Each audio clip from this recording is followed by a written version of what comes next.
Olá, pessoal, tudo bem? Hoje nós vamos conversar sobre um processo de biossíntese que é denominado fotossíntese. Como o próprio nome diz, ele é um processo que depende da energia luminosa. É um processo bastante complexo e que em plantas envolve uma organela importante que são os cloroplastos. Então, nós vamos começar compreendendo, né, estudando o que são esses cloroplastos, como é que é a energia luminosa, né, de que forma ela é absorvida.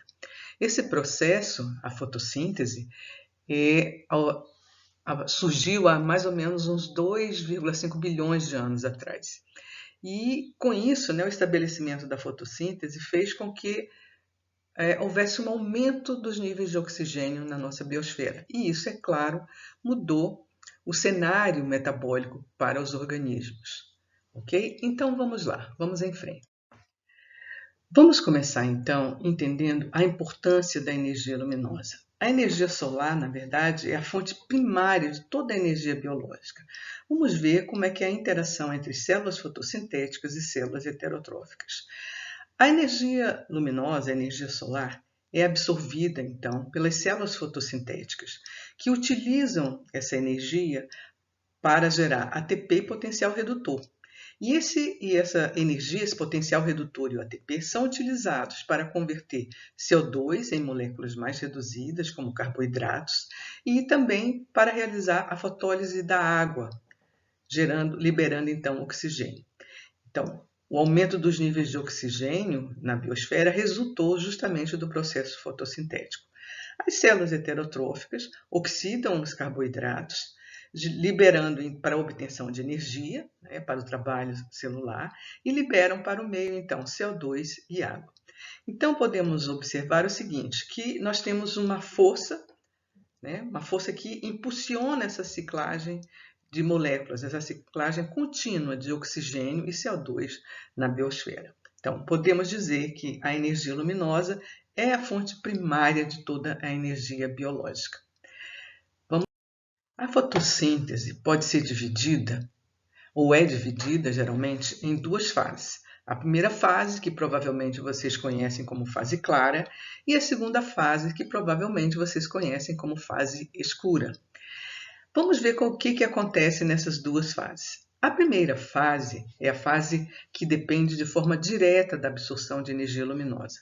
Nessa etapa, nós temos a fotólise da água, liberando oxigênio, e nós temos a utilização dessa energia luminosa para reduzir a coenzima nicotinamida adenina de nucleotídeo fosfato na forma reduzida, né? Converter NADP+, em NADPH. Além disso, essa energia é utilizada para gerar ATP a partir de ADP e fosfato inorgânico. Então, nessa primeira fase, nós temos fotólise da molécula de água, liberando oxigênio, e redução de NADP+, e NADPH, e a síntese de ATP a partir de ADP e fosfato inorgânico. A segunda fase, que é a fase de assimilação ou fixação de carbono, ela vai utilizar os produtos da primeira fase. Então, ela depende da primeira fase. Então, podemos dizer que ela depende de forma indireta da luz. O potencial redutor do NADPH e o ATP são utilizados para reduzir moléculas de CO2 em trioses fosfatos, nesses carboidratos simples. Essas trioses podem gerar moléculas mais complexas, como glicose, sacarose e outras substâncias requeridas pela planta. O conjunto de reações de assimilação de carbono é denominado de ciclo de Calvin. Então, nós podemos dizer que a segunda fase é o ciclo de Calvin. Durante, então, esse processo, o ATP é utilizado, liberando, então, ADP e fosfato inorgânico, e o potencial redutor do NADPH é utilizado, então, ele é reoxidado a NADP+. Essas duas etapas, né, elas guardam entre si a dependência no sentido da dependência da energia luminosa, porque sem a luz não há o processo de redução do NADP+, nem a síntese de ADP, ok? Que são requeridos para a segunda fase, que é a fase de biossíntese propriamente dita. Aqui vale ressaltar a questão da denominação fase escura para a segunda fase. Muitas vezes a gente lê, né, o nome fase escura ou reações do escuro. Observe que essa segunda fase, as reações de assimilação de carbono, elas podem ocorrer na presença ou na ausência de luz. Então, a denominação fase escura ou reações do escuro é inadequada e seria interessante que a gente deixasse de utilizar, porque leva a gente a pensar que essa é uma etapa que depende de não haver luz, ok? Então, vamos em frente. Podemos, então, resumir a primeira fase da fotossíntese assim, ó. É a fase de absorção de energia luminosa na faixa do visível. E essas reações, então, da primeira etapa, dependem diretamente da luz. Nessa etapa, nós temos conservação de parte da energia luminosa na forma da energia química, na forma de adenosina trifosfato e NADPH, né, desse potencial redutor. E, além disso, nós temos a fotólise da água, promovida pela absorção de energia luminosa, liberando oxigênio, elétrons e prótons. Então, isso resume os eventos que acontecem na primeira fase da fotossíntese. Nós sabemos que os cloroplastos são organelas muito importantes na fotossíntese, para a fotossíntese em plantas, a fotossíntese oxigênica. Então, vamos falar um pouquinho desses cloroplastos. Na verdade, os cloroplastos são um tipo de plastídio. E o que são os plastídios? Os plastídios são organelas características de plantas e algas. Todos os plastídios têm uma dupla membrana e a maioria das proteínas dos plastídios é codificada por genes nucleares. Mas os plastídios têm também um pequeno genoma, uma molécula única de DNA circular. Ele tem um plastoma, que codifica algumas proteínas necessárias para os plastídeos. Então, ele também tem enzimas e ribossomas próprios. Além disso, ele se autorreproduz por fissão binária. Um tipo de plastídio são os amiloplastos. Esses amiloplastos são plastídios que não têm pigmentos. Os cloroplastos são um tipo de plastídio com pigmento, mas os amiloplastos não têm pigmento, eles são incolores. Eles não têm membranas internas, né, como os cloroplastos têm, que nós vamos ver já já. Esses amiloplastos, em geral, contêm dentro deles grânulos de amido, e eles são um tipo de plastídio que é comum, né, em tecidos que são ricos em amido, que armazenam amido. Bem, então, vamos ver agora os cloroplastos. Os cloroplastos são organelas, né, onde acontece a fotossíntese em células vegetais. Esses cloroplastos, eles têm diferentes formas e têm volume também, não muito grande, mas é maior do que o das mitocôndrias. Eles têm dupla membrana, né, uma membrana externa. Essa membrana externa tem uma permeabilidade mais alta, né, permeável a pequenas moléculas e íons, da mesma forma que a membrana externa da mitocôndria, se vocês se lembram. Além disso, esses cloroplastos têm uma membrana interna. Essa membrana interna delimita um compartimento interno onde estão os denominados tilacoides, que eu tenho certeza que vocês já ouviram falar. Esses tilacoides, né, a membrana tilacoidiana é impermeável a moléculas polares e a moléculas carregadas. Então, para atravessar a membrana interna, precisa de transportadores.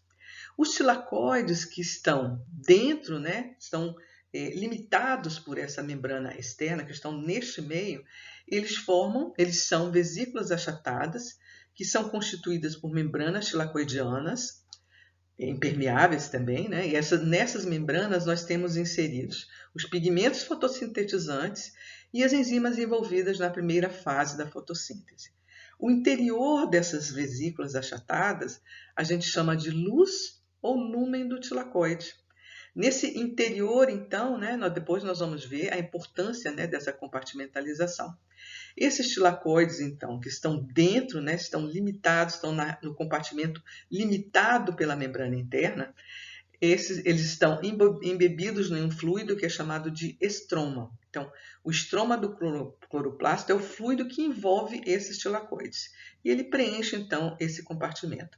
Nesse estroma, nós temos as enzimas envolvidas na segunda fase da fotossíntese. A primeira é a maioria das enzimas da segunda fase da fotossíntese. Ok? Então, o estroma do cloroplasto é análogo à matriz mitocondrial, se vocês se lembram dessa organela tão importante na produção de energia. As membranas tilacoidianas muitas vezes são chamadas de lamelas. E esse sistema de membranas é muito importante, né, para todo o processo fotossintético. Outra coisa importante é que os sistemas de membrana e os componentes, né, neles embebidos são constantemente remodelados, né, são adaptados à disponibilidade de luz e as necessidades energéticas da célula. E, é claro, a disponibilidade de potencial redutor. Ok? Então vamos ver algumas imagens que ilustram esses plastídeos. Nesse slide, então, nós vemos primeiro uma imagem, né, que mostra amiloplastos preenchidos com amido. É uma micrografia eletrônica por varredura, de uma fatia, né, de batata crua, mostrando essas células, então, cheias de amiloplastos. Na outra imagem, nós temos o quê? Mostrando a interação, a interconversão entre diferentes tipos de plastídeos. Por essa imagem, nós podemos ver o seguinte, que os cloroplastos podem ser convertidos em proplastídeos, e esses proplastídeos podem ser convertidos em amiloplastos, e os amiloplastos em proplastídeos. Esses proplastídeos, então, podem ser convertidos em plastídeos pré-granais, e esses plastídeos pré-granais podem ser convertidos em cloroplastos e vice-versa. Então, existe uma interconversão entre esses diferentes tipos de plastídeos. A abundância relativa, então, dos tipos de plastídeos vai depender muito do tipo de tecido vegetal e da intensidade luminosa a qual ele fica exposto. Por exemplo, as células de folhas verdes, o tipo de plastídeo mais comum são os cloroplastos. E os tecidos, né, de tubérculos da batata, por exemplo, eles têm principalmente amiloplastos. Então, né, os cloroplastos, que são organelas muito importantes para nós, que vamos trabalhar com a fotossíntese, né, são um tipo de plastídeo que é constituído tem pigmentos, né, e tem toda aquela organização que nós acabamos de falar. Ok? Essa imagem, então, ilustra um cloroplasto, né, essa organela onde ocorre a fotossíntese, mostrando a membrana externa, né, a membrana interna, aqui o estroma do cloroplasto e o que mais? Os tilacoides, né, que são essas vesículas achatadas aqui, que em conjunto são chamadas de grana, e nós temos também os tilacoides estromais, que fazem a integração, né, entre os grana. Então são tilacoides mais estendidos, ok? E nós temos aqui embaixo uma estrutura de um cloroplasto, né? Na verdade, nós temos uma micrografia eletrônica mostrando, então, o grana, né? Os grana aqui, né? Essas vesículas achatadas, né? Como sobrepostas. E aqui, nessa região que parece marrom, nós temos o estroma do cloroplasto. Então, essa é uma figura que ilustra os cloroplastos, que são organelas muito importantes para o processo fotossintético. Ok? Muito interessante, tem várias figuras de cloroplastos mostrando a organização e a importância da organização dessas estruturas. Bem, vamos ver aqui como é que surgiram as primeiras evidências da importância da presença de luz no processo de liberação de oxigênio, no processo de fotossíntese. Veja só, em 1937, não é tão longe assim, né? Robert Hill fez o seguinte experimento. Ele pegou extratos de folha, né, que tem bastante cloroplasto, e fez dois tipos de experimento. Né? Um extrato de folha ele colocou na presença de luz e um extrato de folha, o mesmo tipo de folha, colocou em ausência de luz. E ele colocou esses extratos em um meio contendo um reagente que a gente chama de reagente de Hill. Esse reagente de Hill é essa substância que vocês estão vendo aqui, ó, o diclorofenolindofenol. Essa substância, ela existe na forma oxidada que vocês estão vendo aqui, né? E na forma reduzida. existe uma diferença interessante e visualmente percebida. A forma oxidada, na forma oxidada, esse reagente é azul. E na forma reduzida, ele perde essa cor, ele fica incolor. Então, o que Robert Hill observou? No extrato em que você tinha esse reagente de Hill, que é um aceptor de elétrons, porque ele pode se reduzir, né? Existe uma interconversão entre a forma oxidada e a forma reduzida. Na presença de luz, o que acontecia? Nós tínhamos esse reagente de Hill passava da forma azul, oxidada, para a forma reduzida, incolor. E havia a presença, né? Ele detectava a presença de oxigênio. Então, o que Robert Hill deduziu?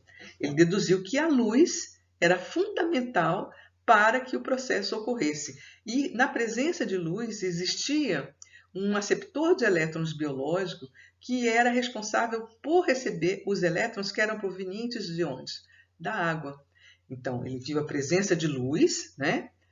Ele usou esse aceptor não biológico, que é o reagente de Hill, mas ele deduziu isso, ele deduziu que a luz era fundamental para o processo de liberação do oxigênio a partir da água e que existia um aceptor biológico, né? Só que ele não sabia qual era. Então, a luz era fundamental para este processo.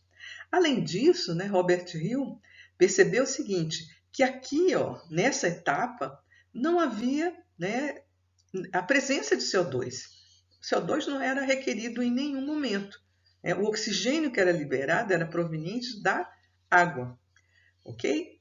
Então, vamos ver. Mais para frente, então, nós vamos ver que esse reagente, esse aceptor de elétrons biológico, foi descoberto, então, por Uchoa um pouco mais para frente. Vamos ver. Então, Robert Hill deduziu que a energia luminosa permitia, né, gerava um fluxo de elétrons da água para um aceptor de elétrons, que ele não sabia qual era ainda, e que o CO2 não era requerido nesse primeiro processo. Ou seja, a liberação de oxigênio e a redução do CO2 são processos dissociáveis. E a reação, né, de Hill é essa que vocês estão vendo aqui, né, 2 moléculas de água, mais o reagente de Hill, na forma oxidada azul, a luz, né, importante, e a conversão, então, né, da forma oxidada para a forma reduzida do reagente de Hill e a liberação de oxigênio. Em 1951, observe que passou bastante tempo, né, Severo Ochoa conseguiu definir, né, determinar que esse aceptor biológico de elétrons era a nicotinamida adenina de nucleotídeo fosfato. Então, se a gente substituir nessa reação o A pelo aceptor biológico, a reação que nós temos é essa aqui, ó. 2 moléculas de água, 2 NADP+, na presença de luz, vai permitir que esse NADP+, seja reduzido a NADPH e é liberado o oxigênio. Então, essa seria a equação geral do processo da primeira fase da fotossíntese. Vamos falar um pouquinho, então, da radiação eletromagnética. Aqui nós temos o espectro, né, da radiação e nós temos aqui aberto o espectro da luz visível. Observem que eu tenho aqui os tipos de radiação e eu tenho comprimentos de onda, né, que vão aumentando nesse sentido, de raios gama para ondas de rádio. E nós temos aqui o espectro, né, de luz visível aberto. Então, os comprimentos de luz de onda, né, que estão na faixa do visível vão mais ou menos de 380 a 750 nanômetros, então do violeta ao vermelho, violeta extremo ao vermelho extremo. E vamos observar a questão energética aqui. Observe que quanto maior o comprimento de onda, menor a quantidade de energia correspondente a esse comprimento de onda. E aí vem várias perguntas, né? Por que na fotossíntese você não tem absorção de todo o comprimento de onda, de todo o espectro eletromagnético? Observando a questão energética aqui, nós já podemos deduzir um pouco essa questão. Veja, se nós temos, né, o violeta aqui, né, em 380 nanômetros, a quantidade de energia são 300, né? de energia, 300 kJ por Einstein. E eu tenho a quantidade de energia, então, sendo diminuída. Observe o que acontece com a absorção de energia luminosa. Quando um fóton de luz é absorvido, nós vamos ter a promoção de um elétron na molécula que absorve energia, ou seja, o cromóforo. Nós temos a promoção desse elétron para um nível energético de maior energia. Esse evento de promoção do elétron é um evento que a gente diz do tipo tudo ou nada. Ou vai ser promovido para um nível energético maior, ou não acontece. Então, a energia precisa ser suficiente para, elevar esse elétron a um nível energético mais alto. Ok? Então, veja só. E, além disso, nós precisamos ver o seguinte. Em comprimentos de onda, na faixa do raios gama e etc., a quantidade de energia pode ser tão grande que poderia causar danos às células. E em comprimentos de onda maiores, a quantidade de energia não seria suficiente para fazer essa promoção do elétron para um nível energético um nível energético superior. Então, a absorção de energia luminosa envolve a promoção de um elétron na molécula que absorve energia, que a gente chama de cromóforo. Esse evento é um evento do tipo tudo ou nada. O elétron não pode ser promovido até a metade e ficar esperando para chegar no nível energético superior. Então, tem que ser ou chega no nível superior ou não chega. Ok? Então, esse fóton de luz absorvido, ele precisa conter a quantidade de energia, ou seja, o quantum de energia, que seja exatamente o suficiente para a energia de transição eletrônica. Ok? Então, veja, a fotossíntese, na fotossíntese, a energia que é utilizada, que vai ser absorvida, é a energia da faixa visível da radiação eletromagnética, do espectro de luz visível, e nós temos moléculas, os cromóforos, que vão absorver essa energia.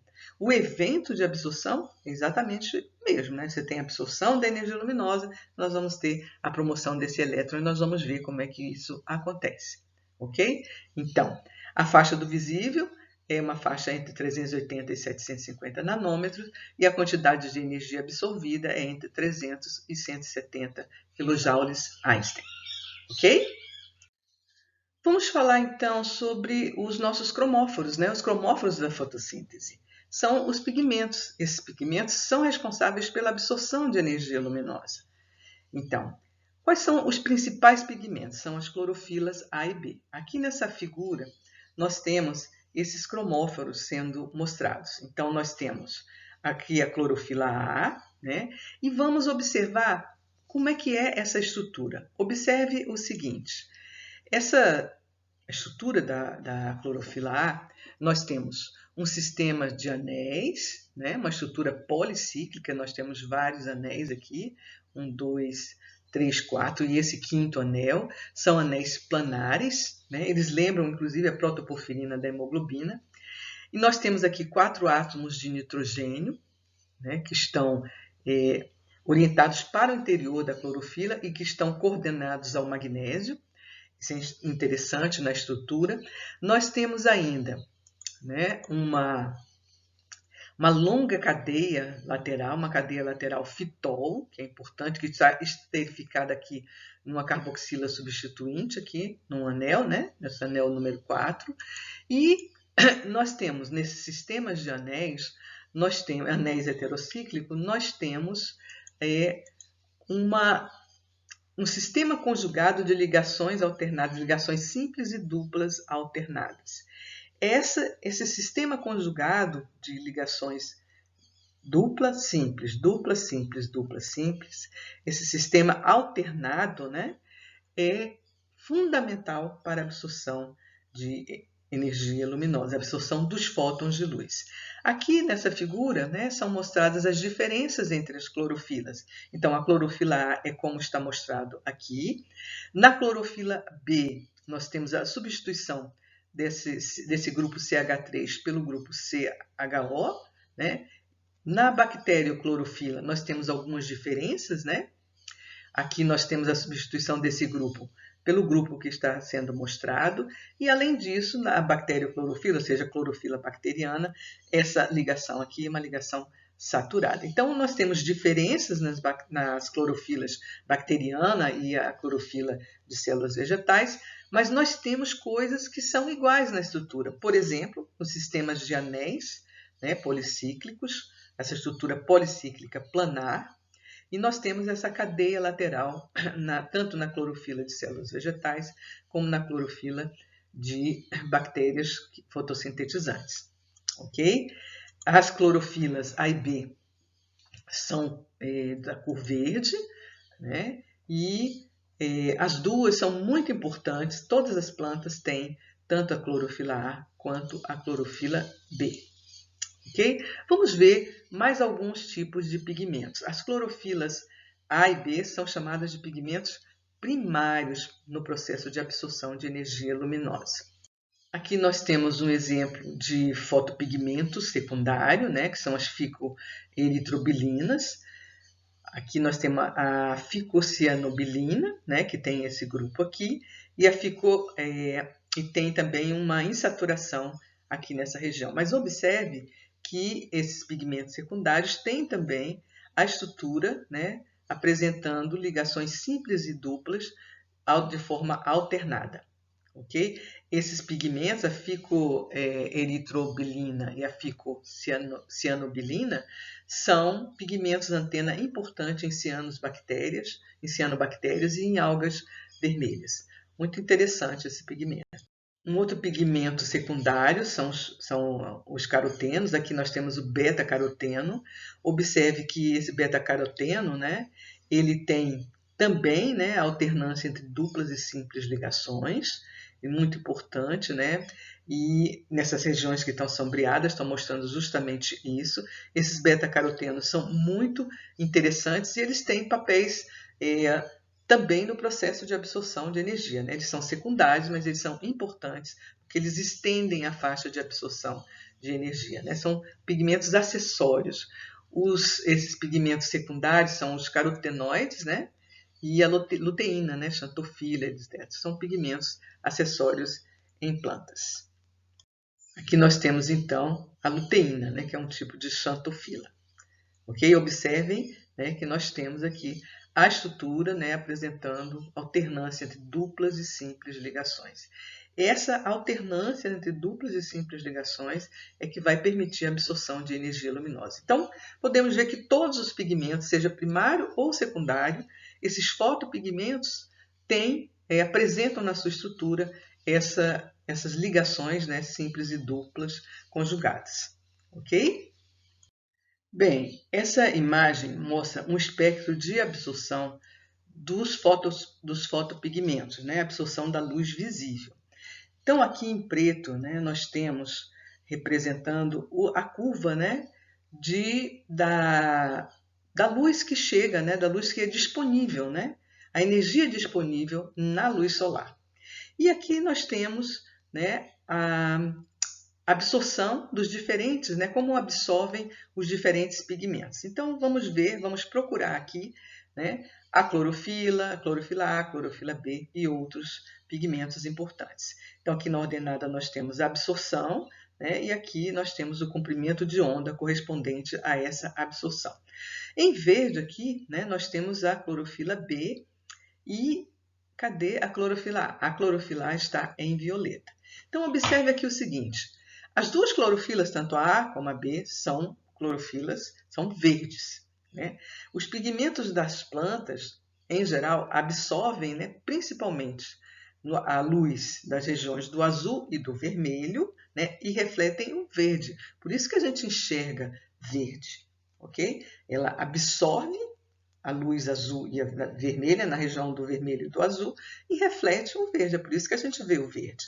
Então, veja só. Se a gente pensar na clorofila A, nós vemos que ela absorve bem, né, nessa região aqui entre 400 e 500 e aqui nessa região entre 600, né, e 700. E a clorofila B, que é essa curva aqui em verde. Observe que tem uma absorção intensa entre 400 e 500 nanômetros e uma absorção um pouco menor entre 600 e 700. Ok? Nós podemos observar também que em vermelho, nós temos aqui a ficoeritrina. Observe que a ficoeritrina absorve bastante, né? Numa faixa de comprimento de onda que nenhuma das duas clorofilas absorve muito bem. A ficocianina também, né? Absorve aqui entre 500 e 700, então ela pega uma faixa de absorção das duas clorofilas, mas ela tem uma absorção bastante maior nesta região aqui. Então, qual seria a importância desses pigmentos secundários? Esses pigmentos secundários ou acessórios, eles, né, e mais as clorofilas A e B, eles são característicos de cada espécie vegetal. E as combinações de clorofilas A e B e desses pigmentos acessórios tornam possível coletar a maior parte da energia disponível na luz solar. Então, na verdade, esses pigmentos eles ampliam a faixa de absorção de energia. São muito importantes, eles complementam essa absorção de energia, né? Otimizando, melhorando, então, esse processo. A variação, então, na proporção desses pigmentos, né, é que dá essa diversidade de cores que nós vemos. Porque quando a cor que a gente enxerga é a cor que não é absorvida, é a faixa, né, a região que não é absorvida. Então, as quantidades relativas de clorofila A e B e de pigmentos acessórios são características de cada espécie.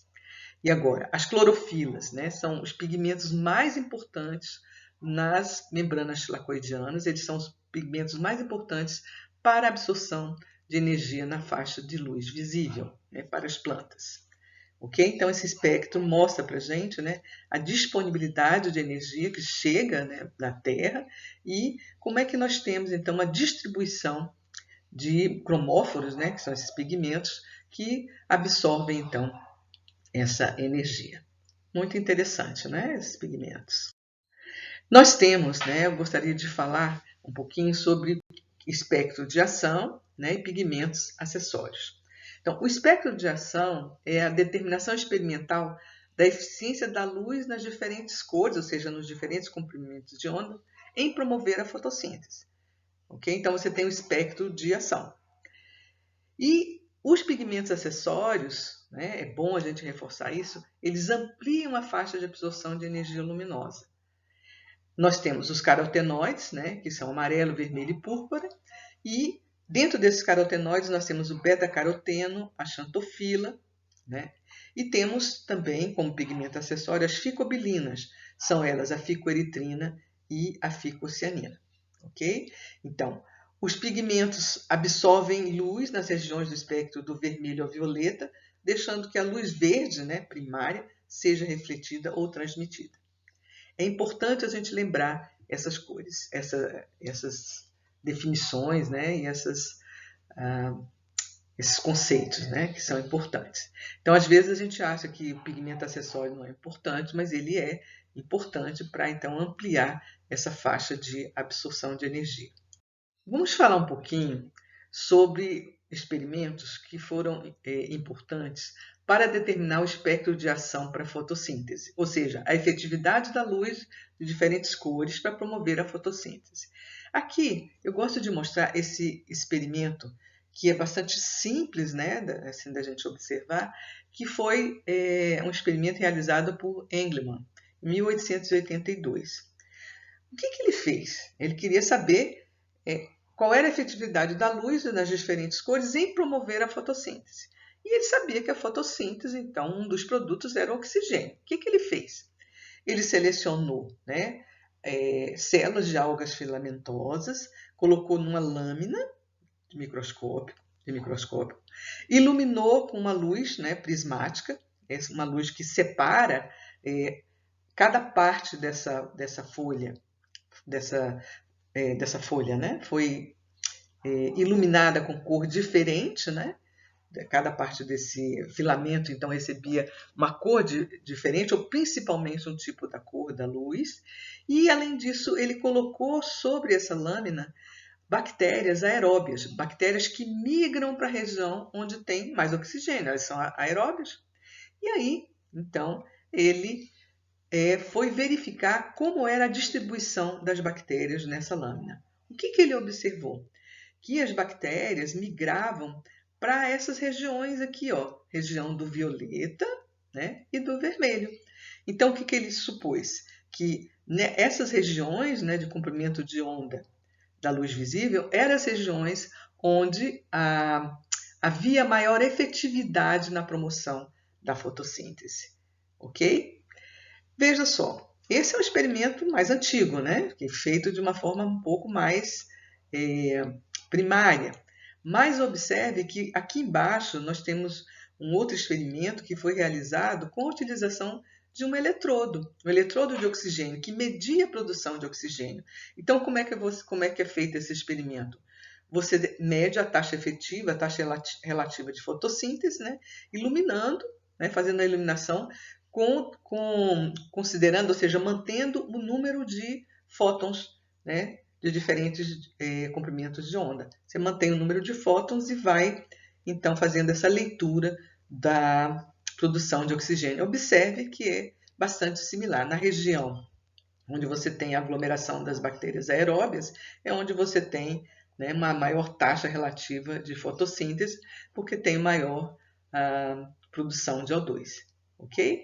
Então, experimentos feitos em períodos diferentes, mas que mostram basicamente o mesmo resultado.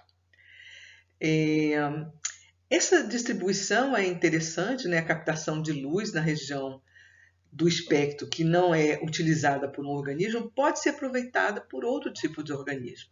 Então, se você tem, por exemplo, né, a captação da luz na região do espectro, nessa região e nessa aqui, existem organismos que podem, né, ocupar esse nicho aqui, né, absorvendo a energia nesses comprimentos de onda.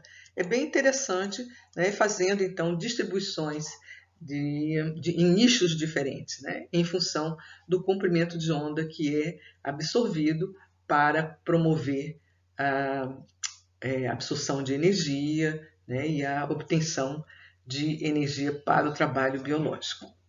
Ok? Bem interessante esse experimento, né? Depois vocês dão uma olhadinha, né, como é que ele foi bem detalhado, olham detalhes desse experimento. Ok? Bem, então nós sabemos que esses cromófilos, esses pigmentos, estão inseridos na membrana tilacoidiana. Esses pigmentos não estão inseridos sozinhos. Em geral, eles formam complexos com proteínas. Eles formam complexos captadores de luz ou complexos antena. Esses complexos são formados principalmente por clorofilas, né, e proteínas. Aqui nessa imagem nós temos um complexo coletor de luz que é chamado de LHC2. Então é uma unidade funcional interessante que é formada, né, por proteínas. Observem aqui as estruturas, né, proteicas. Aqui nós temos as clorofilas A e B e temos também a luteína. Esse complexo captador de luz é um complexo que nós vamos ver um pouquinho, vamos falar um pouquinho mais sobre ele mais tarde. Então, o que nós temos? Nós temos o cloroplasto como uma estrutura funcional, né, muito bem organizada, uma estrutura que tem compartimentos diferentes. Nós temos os tilacoides. Dentro desses tilacoides, nós temos uma organização importante para que o processo fotossintético ocorra. Essa figura, então, ilustra uma estrutura chamada de fotossistema. Mas vamos ver aqui o que é um fotossistema. Aqui nós estamos vendo um cloroplasto, né, com a sua organização, membrana externa, interna, e os tilacoides. Inserido nos tilacoides, nós temos essas estruturas organizadas que são chamadas de fotossistemas. Elas estão inseridas nas membranas tilacoidianas. E essa organização do fotossistema, ela forma um complexo funcional. O que contém esses fotossistemas? Ele contém as moléculas que vão absorver energia e um centro de reação fotoquímica, onde efetivamente vai haver a transdução de energia luminosa em energia química, a energia que a célula utiliza para realizar trabalho. Mas veja só, vamos ver como é que são esses fotossistemas. Então, nós temos um recorte aqui, e aqui nós temos a representação de um fotossistema. Esses fotossistemas, então, estão empacotados na membrana tilacoidiana, né?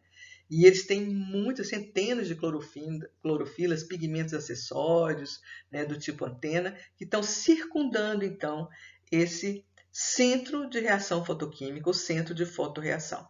Então, aqui nós temos representados, né, as clorofilas antena ligada às proteínas, né, formando os complexos de absorção de luz. Aqui nós temos pigmentos acessórios, carotenoides, e essas moléculas aqui, elas são responsáveis por absorver a energia luminosa e fazer com que essa energia luminosa atinja o centro de reação fotoquímica. Então, vocês estão vendo a luz sendo afunilada para o centro de reação fotoquímica. Neste centro de reação é que nós vamos ter, então, a transdução de energia, né? Vamos iniciar aqui uma separação de cargas, ok? Então, fotossistema, esse complexo são complexos funcionais que vão ter em sua organização moléculas antena e um centro de reação fotoquímica. Essas moléculas todas que estão em volta do centro de reação fotoquímica vão absorver os fótons de luz e vão fazer com que esse fóton de luz atinja o centro de reação fotoquímica. Então, né, promovendo então a questão da transdução da energia luminosa. Okay? Embebidos também na membrana tilacoideana, nós vamos ter citocromos, né, B6F, e a enzima responsável pela síntese de ATP, que nós vamos ver já já. Então, nessa nossa primeira aula sobre a primeira fase da fotossíntese, nós falamos da fotossíntese de uma forma geral, falamos sobre os cloroplastos, né, que são organelas fundamentais no processo, falamos sobre os pigmentos, que são as moléculas cromóforas, que conseguem absorver energia luminosa em função da sua estrutura, né, em polienos, que nós temos alternância entre duplas e simples ligações, que permitem, então, a absorção de energia luminosa na faixa do visível, né? Eles têm um coeficiente de extinção molar bastante alto. E nós vimos também, né, os primeiros eventos, as primeiras evidências, né, da importância da luz no processo de fotossíntese. Nós vimos também, né, de acordo com o experimento de Hill, que nós podemos separar essa primeira fase, né, em que ocorre a liberação de oxigênio, e esse oxigênio é oriundo da fotólise da água. Essa primeira fase pode ser dissociada da segunda fase, que envolve a redução do CO2 atmosférico em moléculas mais organizadas, mais complexas, né, como as trioses, glicose, sacarose e outras moléculas.